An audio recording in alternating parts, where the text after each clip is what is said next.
Hello, Morongo Basin and listeners around the world online at Z107.7 FM.com.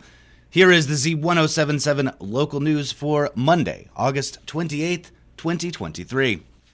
Closing arguments and jury instructions will take place today in the trial of Arthur Davies, the man who is accused of murdering 17-month-old Parker Lee Schumacher back in 2018. Robert Hayden has been covering the trial and joins us with the story. Arthur Davies has been in custody and charged with murder and felony assault on a child causing death since his arrest in 2018.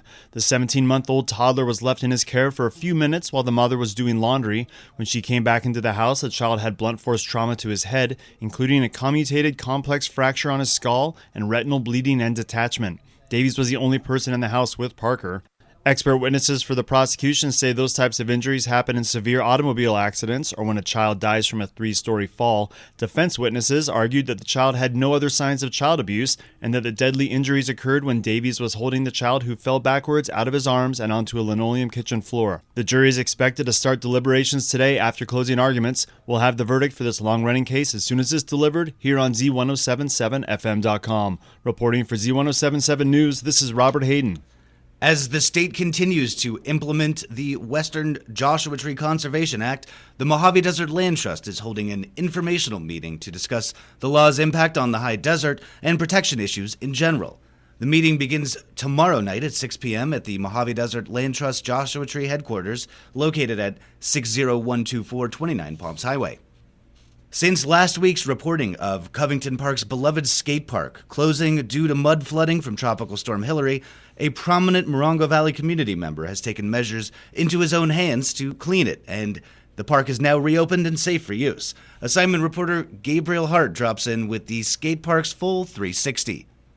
Morongo Valley Youth Softball League organizer Buddy Stogner cleaned every mud-covered inch of the skate park cement surface with his own tractor, a task he did alone that took him 2 hours. Beyond the softball league, Stogner has no official title at the park. Instead of waiting for the overwhelmed park maintenance crew, he just did it. Stogner said, quote, "There's not much for kids to do in this town, and it just needed to get done, not only for the children, but for the rest of our community as well," unquote. Stogner also said time was of the essence, with he and his wife Tammy organizing the second annual Halloween extravaganza at Covington Park. He said, quote, "I need that place to be safe," unquote, and plans to remove some of the fallen trees from last week's storm in addition. Reporting for Z107.7, this is assignment reporter Gabriel Hart. The Morongo Valley Community Services District Board of Directors held a special meeting early Saturday to discuss damage from the tropical storm and consider urgent budget issues. Assignment reporter Gabriel Hart rejoins us with a recap today. While the special meeting was originally planned to only discuss and adopt the 2023-24 preliminary budget, an urgent item was added after Tropical Storm Hilary's wreckage of the CSD Administrative Office to assess flood damage, including roof leaks and water damage to the walls, exposing asbestos. After discussing one estimate for $41,000 that only included mitigation, Morongo Valley Youth Softball League organizer Buddy Stogner assured the board he's talked to another company who specializes in asbestos removal and water damage, and could beat the current estimate in half, if not a quarter of the cost. In the meantime, General Manager and Fire Chief Brakebill has applied for emergency funding through FEMA and is awaiting approval of the application. Until the damage is fixed, no one will be working in the CSD office. With the CSD's bookkeeper Bonnie Miller in attendance, the board spent the next several hours going over the budget, assessing and adjusting to board projections. One substantial adjustment discussed was the possibility of hiring a new general manager at a lower pay rate, so Brakebill could focus on the fire department. While Brakebill voiced opposition of this possibility, stating that history has shown general managers micromanaging the fire department, he said that this decision would ultimately be up to the board. After discussing what amount should be considered OES, the board felt they weren't ready to motion the preliminary budget. Deciding to hold another special meeting on September 6th to continue working on it, President Gorky adjourned the 5.5-hour meeting at 1:30 p.m. Reporting for Z107.7, this is assignment reporter Gabriel Hart. Expect delays this week on 29 Palms Highway east of 29 Palms as Caltrans continues their work. The asphalt rehabilitation project will be happening between 7 p.m. and 5 a.m. this week, with the possibility of daytime work from 6 a.m. to 3 p.m. Delays are expected to be about 15 minutes, and the closure will be between the city of 29 Palms and Vidal Junction. The California Highway Patrol will be on hand to assist with traffic control and safety. For updates and closures, you can sign up to receive emails from Caltrans at a link in this story at Z107.7FM.com.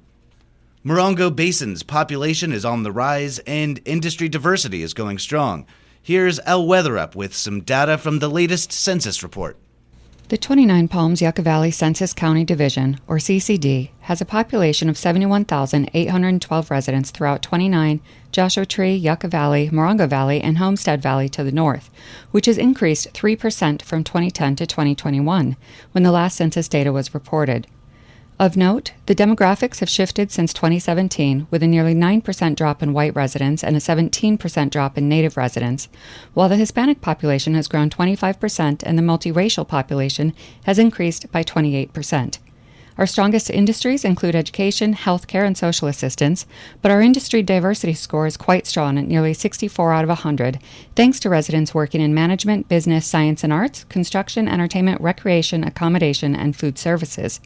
To read the data, follow the links on Z107.7 Reporting for Z107.7, this is El Weatherup. An opportunity for working women to further their education is available. Stacy Soley joins us with more.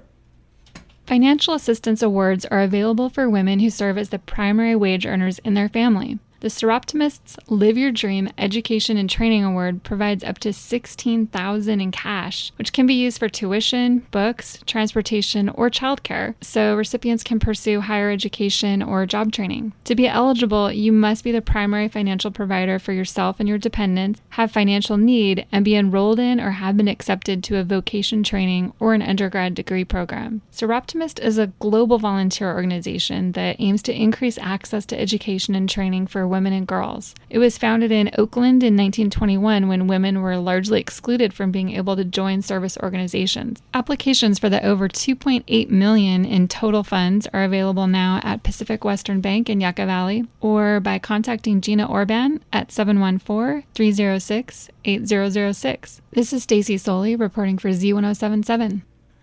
As part of their September comedy celebration, Theater 29 will be hosting a live preview presentation of their upcoming 2023-2024 season and a staged reading of a Neil Simon classic comedy called God's Favorite. Arts and entertainment reporter Charlie Thomas tells you how to get your peek behind the curtain. Theater 29 will be hosting a special benefit presentation the weekend of September 9th and 10th, as award-winning director Leon McNeltier and a talented cast will perform a staged reading of the hilarious Neil Simon classic, God's Favorite. Prefacing the performance, the venue will provide a sneak peek of the productions coming up in their 2023-24 new season, with live performances from The Witches, A Charlie Brown Christmas, Men of La Mancha, Daddy Longlegs, Disenchanted, and Clue. Tickets are available now at theater29.org/tickets. All proceeds will benefit Theater 29. Reporting for Z107.7, this is arts and entertainment reporter Charlie Thomas. And finally, if you have electronics sitting around you are looking to dispose of, don't send them to the landfill. The Friends of the Yucca Valley Library can help you dispose of them with their Recycle, Repair, Refurbish, and Reuse campaign. There are a few days left in the month, and the nonprofit organization has been collecting small electronics all August. If you are doing some house cleaning and have electronics that are no bigger than a VCR, you can contact the Friends of the Yucca Valley Library to coordinate a drop-off donation. Small electronics include video games, cell phones, laptops, tablets, and calculators. Large electronics like televisions will not be accepted. They can be recycled at facilities at Burtech. All donations will be used to fund the Yucca Valley Library's special programs, projects, and purchases. For more information, see a link in this story at z1077fm.com. That's our local news. Hear local news 7 times a day, 7 days a week at 7, 8, 9, noon, 4, 5, and 6. If you hear news happening, let us know about it. Email us at tips@z1077fm.com. Reporting for the Morongo Basin News Leader, the award-winning Z107.7 Local News, I'm Jeff Harmetz.